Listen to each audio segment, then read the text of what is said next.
Question number 5, Chlöe Swarbrick. E tautoko ana Just hang on, just everyone settle. Okay. E tautoko ana ia I ngā kōrero me ngā mahi katoa a tōna kāwanatanga. Right Honourable Prime Minister. Thank you, Mr Speaker. Yes, our action to put economic growth on the fast track is something we stand by.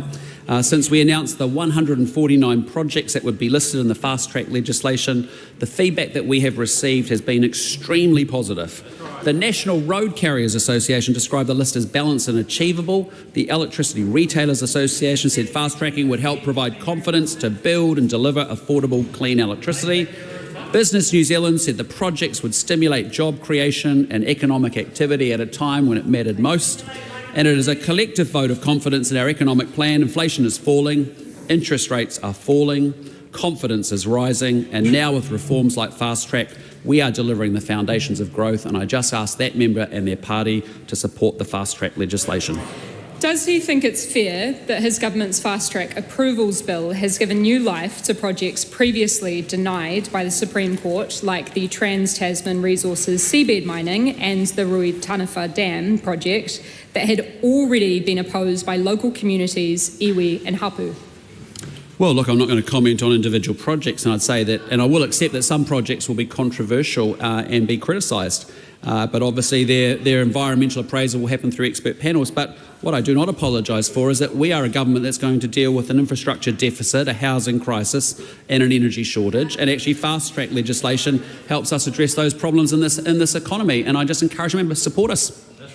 Does he stand by the statements of his Minister for Local Government that said, quote, the ultimate localism is giving local people the right to have their say. The ultimate, end quote.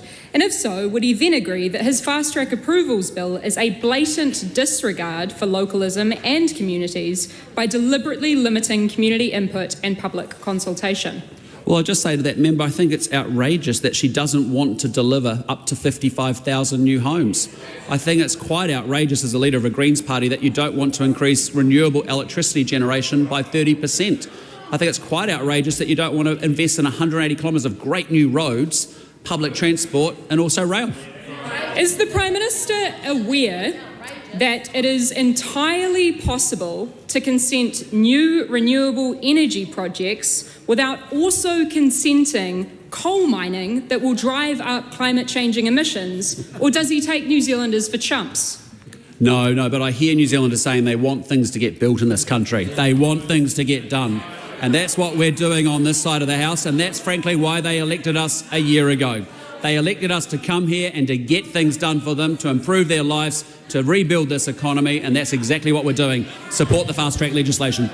Can the Prime Minister please explain to the House how the new coal mining that he has consented will almost all be primarily for grades of coal that will almost never be used domestically but exported offshore, meaning that his Indonesian coal talking point takes real liberties with the truth? Hang on, oh my goodness. Just a small problem with that question. I think if you think about how you phrase that, just have another crack at it.